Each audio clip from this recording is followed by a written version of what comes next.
Hello বন্ধুরা, সবাই কেমন আছেন? আশা করি সবাই ভালো আছেন। আজকে পহেলা মে, ছুটির দিন। সকালে ঘুম থেকে উঠেই ভাবলাম সুন্দর সকালটা উপভোগ করি। সেই উদ্দেশ্যে বেরিয়ে পড়লাম গাড়ি নিয়ে, আমরা তিনজন। তো ঘুরতে ঘুরতে একসময় চলে আসলাম চন্দ্রিমা উদ্যান।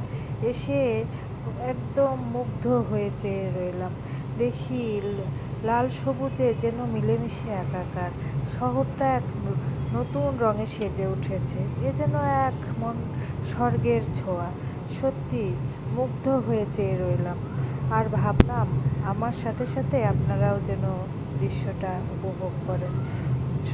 প্রকৃতিকে যারা ভালোবাসে, সত্যি সেটা প্রকৃতির যে কোনো সামান্য জিনিসেও তারা মুগ্ধ হয়ে চেয়ে রয়।